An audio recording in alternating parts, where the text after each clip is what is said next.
What is there about watercolor that's so hard? That's what we're going to talk about today. This is Michelle Manriquez, and I'm from Drop That Brush. We want to help people who are non-artists become artists. As we start in this basic watercolor series, I want you to be aware that edit out problems where it might when I say the wrong word. But when I'm actually painting, I want you to understand that I'm going to go ahead and let it go because I feel that the focus should be on the painting, not totally on my words. And so if I say something weird, that's how it is. Sorry about that. I just wanted to give you a heads up on that. You know, I've talked about all my supplies, but this is my Robert Wise stand. I'll put a link. It basically will hold up to a half a watercolor sheet, and it really folds down into this little itty bitty little piece. And I just love it. It's my favorite. And it's also expensive. It's 80 bucks. Now, if you don't want to spend that much money, this is a book stand, and I can actually use that too if you'd like, or simply use a towel. However, you must have a towel, and we're going to talk about this more about we do our washes. It's really important to allow watercolor to do what it wants to do. You need that movement of the watercolor. Again, why is watercolor hard? One of the main problems that you don't have with any other medium is the water, and it changes from every step you take. So this is a dry towel. I get my brush, I tap it here, I gather paint, and then I paint. I clean. Now, at that moment, right there, it's now getting more a little damp. Then I come over here, and now this is more damp because I put water into it to stir it around. So I grab this up, maybe add a little more water, and I come here, and I paint. Then I think, okay, I'm gonna change color. So I'm gonna come over here. I'm gonna grab another color. Now, that's pretty dry right now, okay? But as I'm dipping in and out, this becomes wetter. This gets wetter. And if you put wet on the paper, it really everything becomes difficult. So as I am moving around to paint, tap, use this, clean, paint, everything's constantly changing. That's one of the reasons why it's so hard. And I'm gonna explain to you a way you can help to make this easier for you. Nobody wants to hear the reality. Doesn't matter how wonderfully artistic you are. Watercolor requires practice. And there's no way I can explain this to you. The only way you're ever going to understand this is by using it and painting a lot. And just practice a little bit, even if you don't make paintings, but just start to learn how to, as everything changes, what do I do? The reason why I would suggest that you use one brush and then the microfiber rag. There's good distribution between the water, and so if I'm here, it does this. It kind of absorbs throughout. If I use, say, a sponge or a paper towel, there's a different way of the way it distributes. So I suggest you use one thing or another. So if you go to a class and you're like, okay, I forgot my rag. So now I switch over and I go over to say a paper towel, the tap. You'll find that it changes. So when you're first beginning, be very careful that you do the same thing. You're much more likely quickly to get the idea how to handle this. Today I'm going to use a mixed brush. Well, the amount of water that holds is totally different than this one. So that also makes it different. I think the easiest way when you are learning is to one brush, one rag, because no matter what you have here, everything's going to change, right? You can't fix that.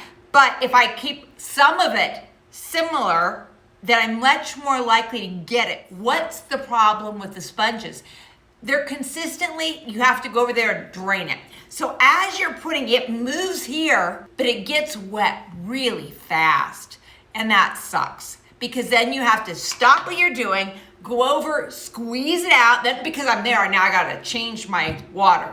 This, I can do an entire painting, and it is damp, and I can feel it's damp, but it's pretty spread out, and it can get very wet. You don't have to wring it out like this. So what have you found when you're working with watercolor? Tell me if there's any other ideas that makes it more easier. Mine is use the same stuff. You're much more likely to get it.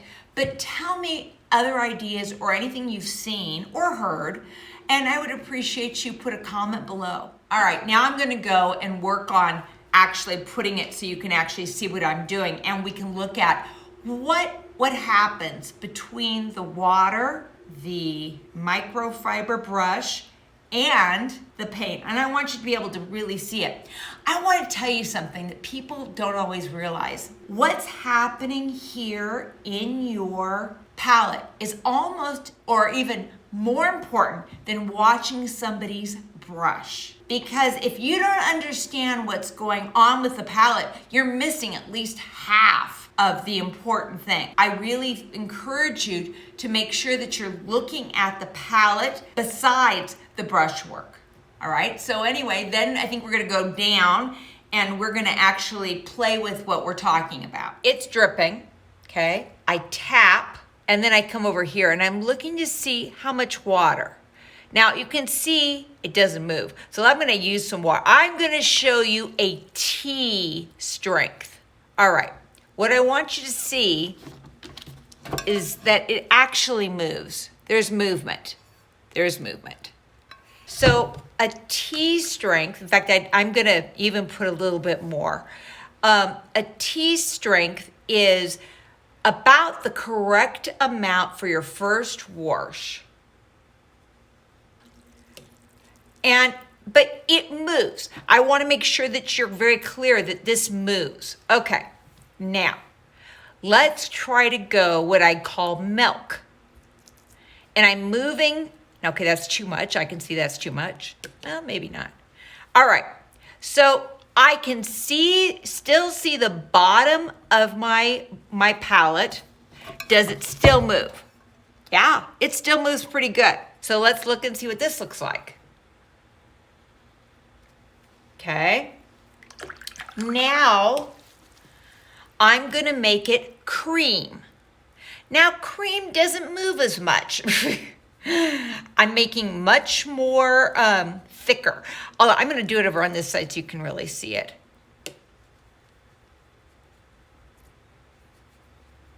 Do you guys see this? Now I want you to see it how it doesn't move much.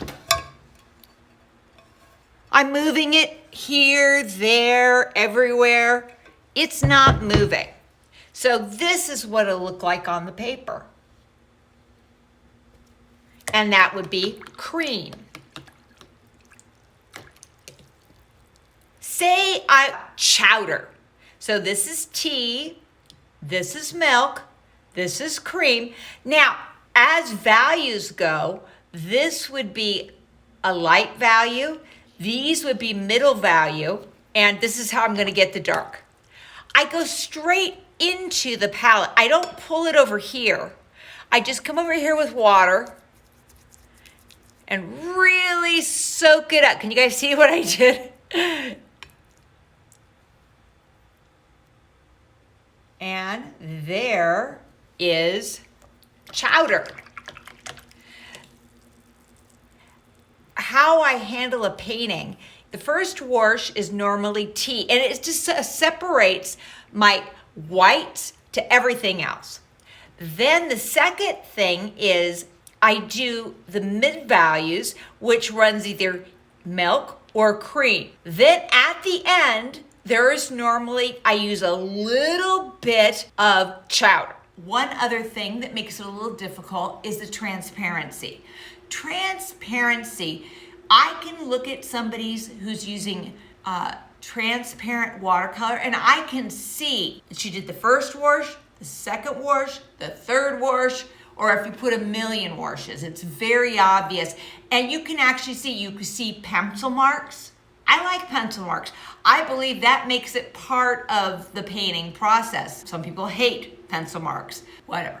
You can actually see what's behind each layer. Is that bad? Really?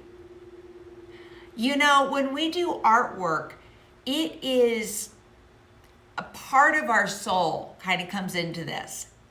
And if we're learning, I believe that I'm going to let watercolor do what it wants to do. I have had many pictures that didn't do what I expected to do. And rather than fighting it, I'm allowing watercolor to do its job. Why watercolor is cool is it almost paints itself if you will allow it to. If you can let go a little freedom and just say, okay, well, look at that. Let it go. I love wet and wet. A lot of people don't because they don't like the uncontrolled feeling of it. I like it because you can control it once you get used to it, but it gives the most beautiful, soft edges. And you just simply can't get that any other medium than watercolor. I'm gonna tell you, people say to me, oh, you can't fix it. Watercolor's so hard. There are lots of things that happen that you did not mean to happen. Rather than fixing it right then, I'm gonna suggest to you that you wait until the end of the painting. And you're thinking, but I can fix it right now. Sometimes the things you're wanting to fix are actually the most beautiful part of the painting. You can always come back and fix it. Frequently, the problem will resolve itself throughout the painting process without even doing anything. It's one of the problems I find is people decide they're gonna fix it. And that's why I actually called this drop that brush, is because they don't need to fix it, let it go. At the end, we can fix it. I would swear probably 90% of the things that you didn't like, particularly when you're starting, will actually be something that will fix itself without even trying. You need another layer, you move something, you decide that you like that little white spot. That's my first thing about fixing, is let's let it go and close to the end and then determine what you need to fix. Number 2, be gentle with your paper. I actually suggest that you go the least amount of force as you can to fix whatever your issue is. If I just need to soften an edge, I soften the edge. Say it's phthalo. Phthalo's notorious for not softening. My flat acrylic brush and gently soften that way. Say that still doesn't work. Oh, there's other options too. I can take a little magic sponge, do a little gently scrubbing. So there's all different ways of fixing things, but you do have to be reasonably gentle. It's not that you can't fix it, you can fix it. But number 1, you need to figure out, is it really something you need to fix? And then if it is, then be more gentle as you can. What kind of ideas do you have to fix mistakes? Comment below. I want you to learn in a creative way that we just allow the process. When we're doing watercolor, it should be something joyful. For most of us, it shouldn't be something that makes you crazy or you want to hang your head and go, oh my God. So just simply say, okay, that's where I'm at. I'm having little issues with this, but I'm gonna practice. If you practice, I promise this gets better. It's really important that you don't worry about what somebody else is doing. Focus on your art journey and enjoy it, because I know at the beginning it's a little uncomfortable, but with time, it becomes easier. I believe those are the reasons why it's hard to handle watercolor. I've given you my take on watercolor, that leave it alone. Get in there, get out of there, because more often than not, you make a mess rather than just with meaning to fix something, but you really didn't need to fix to begin with. I will see people that will go, oh, I must fix that. And what happens is I'm sitting over there going, just drop that brush, please. You're ruining it. It was perfect before. Allow yourself to say, that's interesting, and go ahead and finish painting. Then determine if it's really important. You know what? You have a great day, and take care out there. I'm thinking about you. Bye.